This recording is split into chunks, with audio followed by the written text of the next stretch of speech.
This is the Real Digital Transformation podcast series, empowering technology and business professionals to succeed with digital transformation. Now, here's your host, best-selling author Thomas Earl.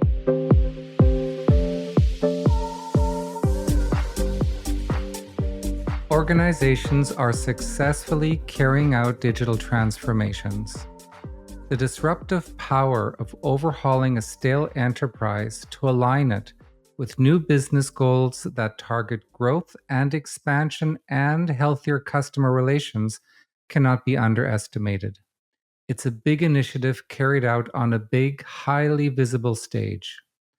Digital transformation innovations have helped and are helping organizations, particularly corporations in competitive private sectors, to not only recapture markets that have been slipping away, but to also revitalize their business trajectory by setting their sights higher than what they may have previously imagined possible. These realities exist, and the fact that such dramatic transformations have occurred successfully has made it possible for digital transformation to be formalized as a field of practice. It's helped establish a set of goals that represent a target state that we can expect to achieve by successfully carrying out a digital transformation. It has also helped establish the corresponding criteria we can now use to determine what constitutes a digital transformation effort that will be capable of achieving those goals. This became the foundational content that Roger Stoffers and I documented when we authored our book, A Field Guide to Digital Transformation. The research that went into putting this title together was enormous, widespread, and highly fascinating. There was a true sense of revelation that digital transformation is an industry innovation legitimately disruptive to business and technology, one of a greater scope and importance than we have seen in a long time.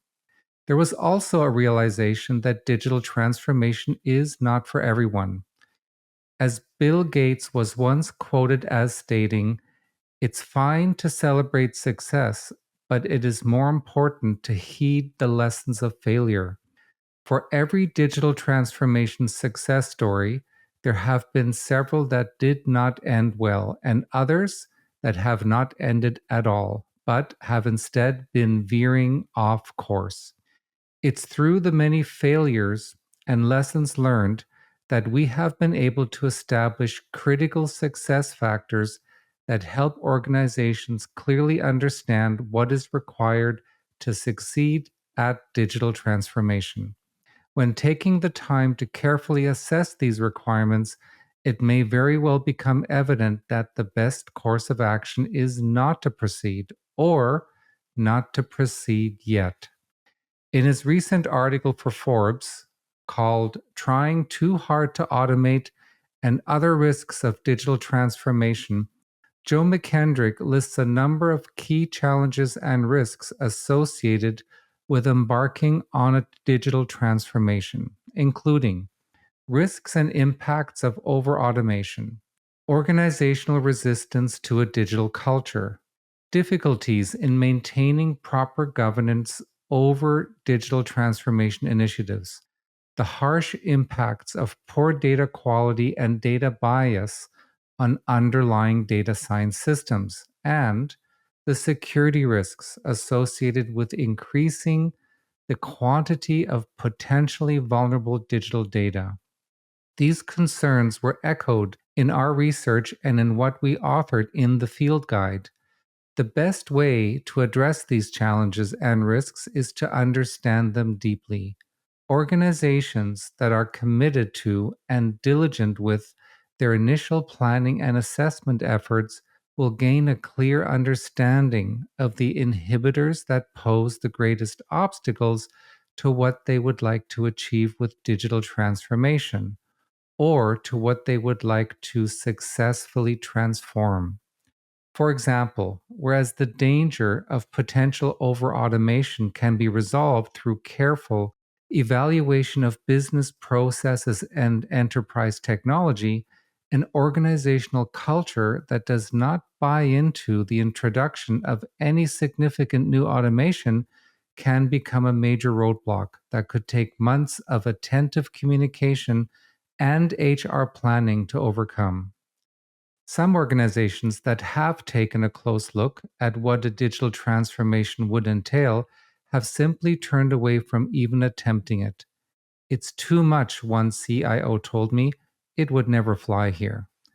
For some, avoiding the investment and risk that come with such an initiative may very well be the wisest move.